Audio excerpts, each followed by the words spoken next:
오랜만에 입시 관련된 영상을 올립니다. 제가 지금 학원에서 근무를 하고 있는데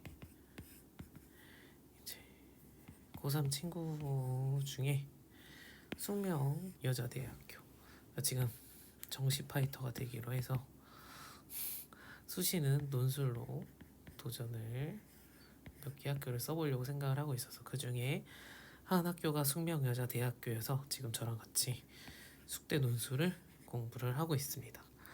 그래서 숙대랑 성신을 고민을 한번 그냥 써보려고 하고 있어가지고 두 개 학교 지금 현재 나와 있는 현재 4월 기준입니다. 4월 24년 4월에 올라온 26학년도 대학 입학 전형 시행계획 올라온 내용을 살펴보고 준비를 하고 있어서 그 내용을 올려보려고 합니다. 최종적인 또 여기 기준일도 나와 있네요. 나중에 올해 이제 입학 전형 모집 요강은 추후에 바뀔 수 일부 내용이 바뀔 수 있으니까 꼭 나중에 다시 확인을 하셔야 되고요. 그래서 보시면은 학생부 종합 교과 논술 일체는 수능으로 이렇게 2,000명의 학생을 뽑는다고 나와 있고요. 그 중에서 논술은 214명을 뽑는다고 나와 있습니다. 그래서 논술 우수자 전형은 비율을 보면은 현재 8.7% 작년이랑 그러니까 올해 입학한 친구들이랑 동일하게 비율이 똑같은 상황이 있고요. 다른 학생부 종합 전형, 면접형 보는 친구들, 소프트웨어 전형, 기획위원 전형 등등등 학종을 준비하는 친구분들도 보시면은 비율이 크게 달라지지 않았다. 사실 인원은 똑같은데 다른 데서 차이가 나서 지금 비율이 살짝 달라지게 된 것 같아요. 정시 파이터 분들도 보시면 좋을 것 같습니다. 20% 비율을 유지를 하고 있네요. 학생부 종합전형 뭐 바뀐 거 없고 지원정이 뭐 추가되었다라는 거고 논술 우수자 전형은 공통 과목 일반 선택 과목 80%, 진로 선택 과목은 20% 반영하고 반영 교과내 진로 선택 과목 시 상위 3과목을 반영 교과내 진로 선택 과목 전 과목 반영한다고 되어 있습니다. 그래서 뭐 이 산출 방법은 나중에 또 확인을 해보시면 좋을 것 같고요.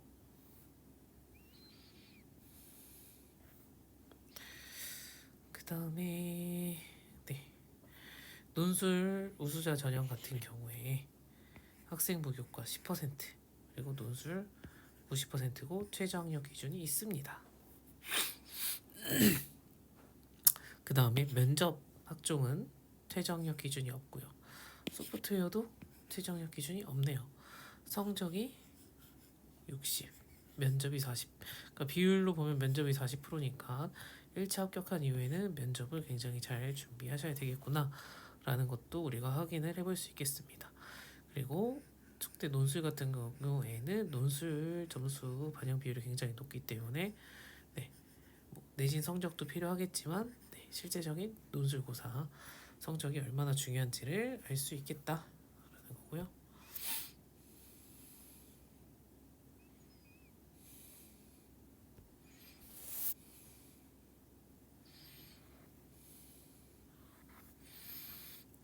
특별한 해당하는 학생이 아니고서는 성적은 사실 우리가 여러분들이 막 구체적으로 확인을 하고 이해할 필요는 없고 왜냐면 다 전산으로 우리가 성적 산출을 할 수 있잖아요. 그렇기 때문에 내 성적이 몇 점으로 환산되는지 그거는 분석해서 하실 필요는 없고 대학교 홈페이지마다 또 들어가시면 성적 입력해서 내가 어떤 상황인지 어떤 점수를 받는지 확인하실 수 있으니 그런 거를 확인을 해보시면 될 것 같습니다.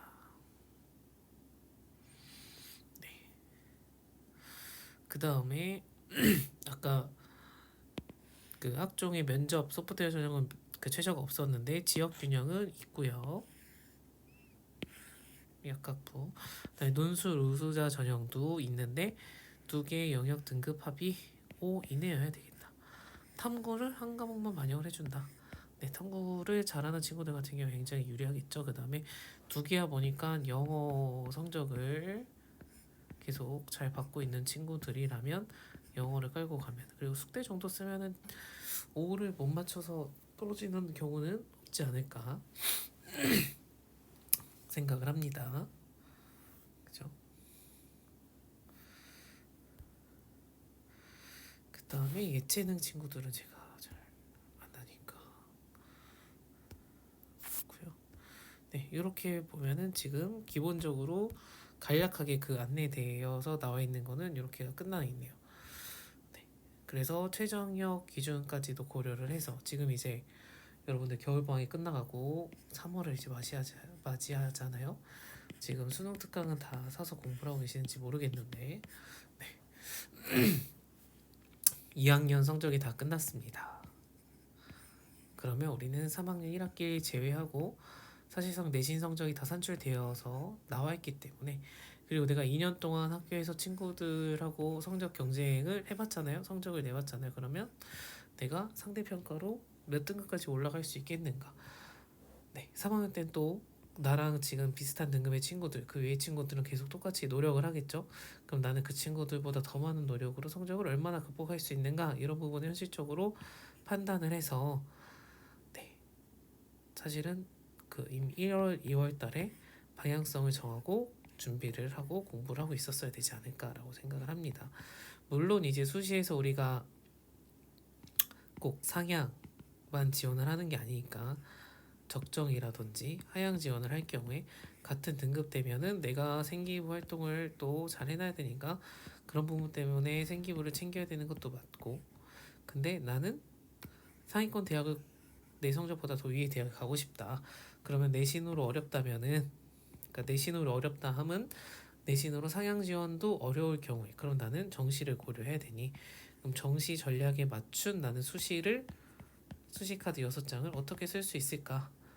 그죠? 이런 부분들이 필요하니까요. 그러면 사실상 수시로 상향 지원할 수 있는 건 최저가 있는 대학, 최저가 좀 빡센 학교의 논술고사라든지 이런 것들을 우리가 고려할 수 있는 전략이니까. 그래서 그런 것들을 고려한 네, 겨울방학 때를 보내셨어야 되는데, 저는 이제 저희 학원에 있는 애들 그렇게 같이 보내고 하느라고 네, 시간을 그렇게 보냈는데, 다른 고3 여러분들은 어떻게 보내셨는지 모르겠습니다. 네.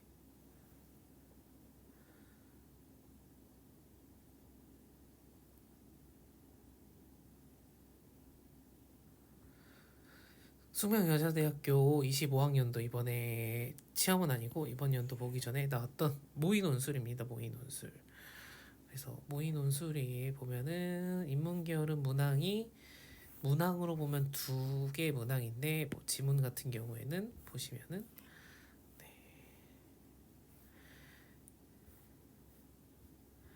지문이 가나다 하고 그림 도표까지 있었고, 그래서 보면은 가지문을 활용하여 나 지문에 밑줄 친 오류를 설명하시오. 이 내용의 근거를 활용해서 얘가 어떤 상황에 어떤 문제를 갖고 있는지 설명하는데 300자 내외로 되어 있다.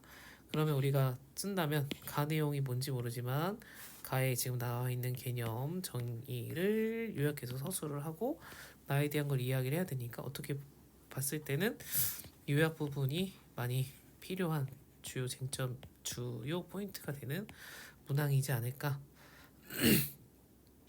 그 다음에 누군가 그림 1을 가리켜 가구소득이 올랐으니 사람들 행복감도 더 커졌을 것이라고 해석했다고 하자. 이때 그 해석의 문제점을 다 그림 2를 활용해 서술하고 600자다. 지금 활용하라는 자료가 하나, 둘, 세 개의 자료를 활용을 하고 600자 플러스 마이너스 60자네요. 그러면 뭐 예시 답안을 나중에 보시면 알겠지만 각 지문에 그 활용하라고 한 자료에 따라서 뭐 우리가 작성할 수 있는, 풀어낼 수 있는 내용이 각각 다르긴 하니까 얘네들의 비율을 적절하게 섞어서 600자라면 그냥 생각하면 단순히 뭐 200, 200, 200일 텐데, 그림에서 200자 만들기 어렵다 그러면 뭐 150자의 주요 기내를 네, 비율을 나눠서 생각을 하시면 되겠죠. 200, 250 이런 식으로 하면 되지 않을까, 그죠? 그러면 그런 거 봤을 때 마찬가지로 그 얘네들을 활용해서 해야 되니까 다 그림의 내용이 언급이 돼야 되잖아요, 그죠? 그리고 문제점이 뭐다라고 지적을 해야 되니 얘를 근거로 문제점을 지적하는 거니까 생각보다 그 각 지문의 내용 요약을 잘 해두면 기본 점수를 조금 잘 챙겨서 갈 수 있는 논술 전형이지 않을까라고 생각이 들고요. 그리고 그 학교 홈페이지 가시면은 논술고사에 대한 설명 영상도 있고 이렇게 문제도 있고요. 그 다음에 그 모의 논술 같은 경우에 우수답안도 있습니다. 그리고 그 우수답안이 원고지에 작성되어 있어가지고 그 예를 들면 그 가로돼 있고 하는 가를 내가 원고지 한 칸 한 칸 한 칸에 써야 되나 얘를 한 칸에 써야 되나 이런 거 속대상 어떻게 표현이 되어 있는지 또 이제 그런 것도 보실 수 있기 때문에 네, 우수하게 쓴 친구들 답안을 보기 전에 내가 먼저 한번 써보고 비교를 해보면 그것도 굉장히 좋지 않을까 스스로 이제 공부할 때 혼자 공부할 때 좋지 않을까 생각이 들고요. 아까 얘기한 거 연장선으로 이제 3월에 가기 전에 2월이라는 시간이 아직 남아 있잖아요. 그러면 상향 지원을 고려를 하고 있다면 상향 지원하고자 하는 그 대학교에 이렇게 논술 자료라든지 이런 게 있으니까 풀어보고 내가 수시카드 한두 개로 논술을 상향 지원을 걸어놓을 수 있을까 이런 부분을 생각을 해야 되고 왜 논술고사 시험이 수능 전이냐 후냐에 따라서 내가 미리 준비를 어느 정도 하고 할 수 있는가 못하고 하는가 이런 부분도 본인 상황에 맞춰서 판단을 해야 됩니다. 그런 것들 고려를 해서 꼭 그냥 머리로만 생각하고 하지 말고 꼭 이런 문제들을 직접 해보고 확인을 해보고 체험을 해보고 네, 수시 전략을 짜셨으면 좋겠다. 그래서 인문 논술 이렇게 문항이 2개예요. 그래서 지문이 여기 뒤에 또 가나 다 3개가 나오고요. 형태가 모의 논술 보면 똑같이 나왔어요. 가의 상황을 가지고 나를 설명하시고 글자 수도 그렇고. 근데 두 번째는 나다의 권력 관계를 가지고 각각 설명하시오. 유사성을 논하시오. 그럼 나 다 설명에 유사성 하면은 요약 유사한 부분 발췌해서 쓰는 거니까 고르게 설명을 할 수 있어야 되겠죠. 그리고 그 방식을 각각 구성되는 방식에 대해서 얘네들에 대한 설명 요약이 엇나가지 않게 논리적으로 얼마나 잘 풀었는가. 그러면은 그 지문에 대한 요약이 많이 들어간다라는 거는 누가 예시 답안에 맞게 그 숙대에서 원하는 들어갔으면 하는 내용들을 빼먹지 않고 했는가, 빼먹지 않고 하는데 이거 얼마나 논리적인가, 그렇죠? 이런 부분들이 포인트가 되지 않을까라고 생각이 듭니다.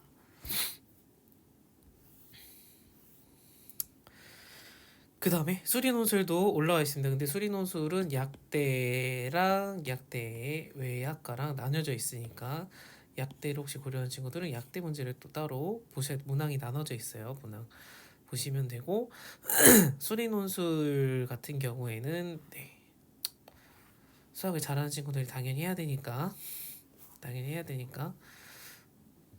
그런데 시험 범위 자체나 문항 자체가 전혀 손대지 못할 그럴 내용들은 아니기 때문에 수학에 대한 구체적인 내용 언급은 하지 않겠지만 여러분들이 문제를 직접 풀어보고 도전을 해보고 그 다음에 풀이 과정이 나와 있으니까요. 내가 지금 수 1이 막히는 거냐 수 2가 막히는 거냐 뭐가 막히는 거냐 정확하게 파악을 하고선 해야 되겠다. 그 다음에 만약에 정시 파이터라면 수학 20기 친구들 수학 할 거잖아요. 하고 있어야 되는 거고, 그죠? 그러면 내가 이 수학하는 공부하는 와중에 이거를 풀 수 있는 영역이냐 아니냐, 물론 이제 얼마나 상위권이냐에 따라서 문제 난이도가 다르기 때문에 그냥 정시 내가 어느 정도 올려가지고 가려는 대학과 네, 수리논술 보는 거랑은 좀 결이 다른 거긴 합니다. 근데 제가 맨날 올리는 인하대나 이제 아주대 같은 경우 보면 인하대 수리논술의 합격 평균 점수랑 내신 점수를 확인을 해 보시고 그러면 내가 그 평균 점수를 못 맞출 정도의 수학 실력인가, 내가 공부했을 때도 안 되는가, 이런 것들도 꼭 파악을 해 보셔야 되는 겁니다. 그래서 학교마다의 내신이란다. 논술 합격 점수가 어떻게 되는지, 내신 등급이 어떻게 되는지, 입학한 친구들의 출신 학교가 어디인지, 지역이 어디인지 이런 것도 같이 보시면 좋겠다라는 거. 네, 입학한 친구들의 출신 학교가 일반고가 많다면 내신 평균이 4점대라면 그러면 나처럼 일반고 다니는 4등급대 친구들이 논술을 준비해서 시험을 봤다라는 거잖아요. 그죠? 그럼 일반고 다니는 내신 4등급의 친구들은 학생기부도 챙기면서 내신 공부를 하는 학원에 다니다가 똑같이 고3 때 논술을 준비해서 시험을 볼 거란 말이죠. 대부분 학교에서 논술 수업을 해주지 않는 한. 그죠? 국영수 학원 다니면서 예습하고 복습하고 시험 대비하는 걸로도 벅찬데 논술을 별도로 하기 쉽지 않았을 거라고 생각을 합니다. 그렇다면 나도 어렵고 쟤도 어려운 똑같은 상황에서 그럼 내가 노력을 해서 쫓아갈 수 있는 여지가 얼마나 있는가 또 고려를 해보셔야 되겠다 라고 저는 늘 생각을 합니다. 근데 논술 제가 이제 입시 상담을 하면 10명을 많이 상담을 하면 논술 하겠다고 하는 친구가 1명 정도고 그렇습니다. 그래서 논술을 굉장히 다들 부담스럽고 어려워하는데 그런 그 논술을 통해 합격한 학생들의 자료들도 꼭 확인을 하셔서 그런 판단을 했으면 좋겠다. 우리 너무 익숙한 편안한 내용들 나오네요. 그죠? 중3 때부터 보는 2차 함수, 1차 함수, 반별식. 이건 모르면 뭐 어차피 정시 수능 공부도 못하는 건데 이게 그냥 문제가 있대요. 네. 접하는 직선의 방정식. 직선의 방정식은 고1 때 나오죠? 고1 때라고도 말하기도 그렇다. 직선의 수학을 얘기하는 거 아닌가? 네. 그렇습니다. 그리고 학생들이 이제 가장 불편해하는 마지막 거의 뭐 단원 순서대로 나오는 것 같아요. 그죠? 사인 코사인도 나오고요. 그렇습니다. 그 다음에 여기는 자연계열인데 약학부가 따로 있잖아요. 그래서 약학부를 쓰는 친구냐 아니냐에 따라서 문제도 다르기 때문에 네, 조금 보시면 좋을 것 같습니다. 제가 문제를 다 풀어보거나 하진 않아가지고 얼마나 다른지는 잘 확인 안 했고요. 저는 지금 준비하는 친구는 인문 논술을 같이 하고 있기 때문에 수리 논술을 하고 있는 게 아니라서 그리고 저는 숙대 논술을 아직 해본 적이 없고 저도 올해 지금 친구를 하면서 처음 하는 거여가지고 저는 계속 인하대 단대를 해왔었어가지고 그래서 저도 이제 숙대 모의 논술과 함께 이전 논술 문제들을 보면서 공부하는 와중에 있고요. 그리고 성신도 써보고 싶다고 해가지고 성신 숙대를 쓰고 싶다고 해서 성신도 이제 보고 있는 중에 있습니다. 그래서 아마 다음 영상은 성신에 대해서 보고 문제도 보고 하는 시간으로 영상을 올리지 않을까 싶습니다. 아무튼 2월이 얼마 남지 않았으니 했던 말 3번째 하는 것 같네요. 죄송합니다.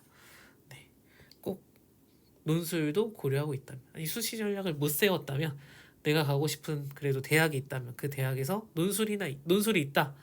그러면 그 논술 문제는 꼭 한 번씩 해보고 새 학기를 맞이하셨으면 좋겠습니다. 물론 그 전에 EBS 수능 특강 아직 안 사셨으면 빨리 사서 풀기 시작하시고요. 내신과 함께 우리가 수능도 봐야 하잖아요. 최저도 고려할 수 있어야 되니까 최저와 맞출 수 있으면 또 수시에 쓸 수 있는 전략이 달라지니까 그래서 여러분들 뭐 선택과 집중도 중요한 시기이기도 하고 근데 애매한 등급의 친구들은 어딘가에 선택과 집중하기도 굉장히 또 어려운 시기이기도 하기 때문에 학기 시작하면 어차피 중간고사, 기말고사, 학교에서 하라는 뭐 수행평가 요거 하느라 정신없이 한 학기 보낼 거잖아요. 그래서 이게 시작되기 전 마지막 남은 2, 3주 기간 동안만이라도 희망하는 대학 꼭 찾아보고 그 학교에서 뭘 하는지 학종 교과만 있는지 이런 면접이 있는지 보시고 면접 논술이 있는지 보시고 꼭 그 문제들 학교 문제들 풀어보시길 바랍니다. 아시겠죠? 네, 그러면 오늘 영상은 여기까지 하겠습니다.